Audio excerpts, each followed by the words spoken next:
Hello mga kaibigan, mga kasama kong hindi pa nakakaranas ng snow. Ito kinukunan ko kayo ng isang video coverage. Pero kahapon pa ito nag-snow, ngayon wala na.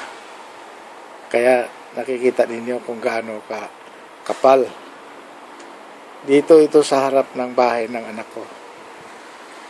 Si Jade, sila Marilyn, at mga anak niyang dalawa, the third and Jida.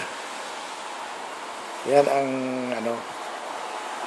ang halaman dito sa tabi ng bahay niya. Yung pagpasok mo sa bahay, ito yung parang walkway mula doon sa kalsada yan, no? O nakikita niyo, kalsada yan. Ito tapos papunta rito sa loob, papasok ka sa bahay, kikita mo ang kapal ng isto.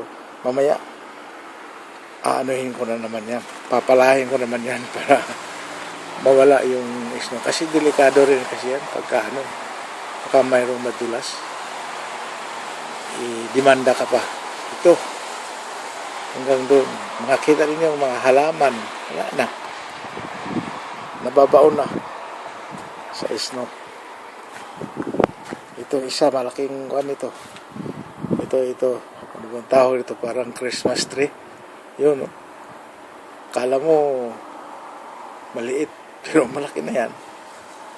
Kung tatayo ako dyan, mga nasa ko na parang nasa dibdib ko na, hanggang dibdib ko na yan. Pero ngayon wala na siya, hindi siya makita. Ito sa labas, yun. Kaya lang, habang kinukunan ko itong video na ito, napakalamig. Aray, ika muna. Ito, nandito, tingnan mo ito dito. Yung halaman, yung paso ng halaman, punong-puno. Yun, kapal yan. Pagpuntahan mo yan, hanggang lagpas sa tuhod yan. Lubog ang paa mo. Ito.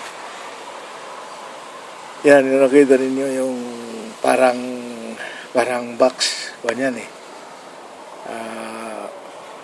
panang aircon. Yan, napupuno ng snow sa taas na. Pero hindi naman pwede namang hindi mo takpan yan. Okay lang.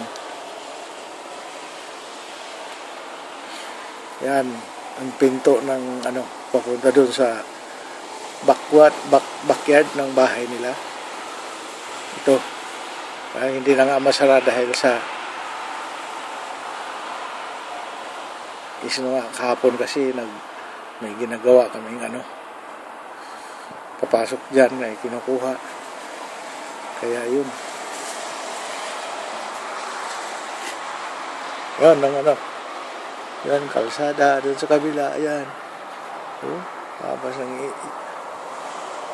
yung nasa tagiliran, mga binubuldos yan na snow, para makadaan yung mga sasakyan. Ito sa loob ng parang sa loob ng parang subdivision ito Pero mayroon din naglilinis sa kalsada. Kita mo yung mga puno. Yan. Ang muti-muti.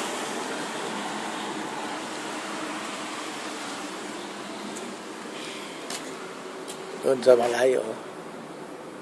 Kita mo? Ang ganda tingnan, Okay.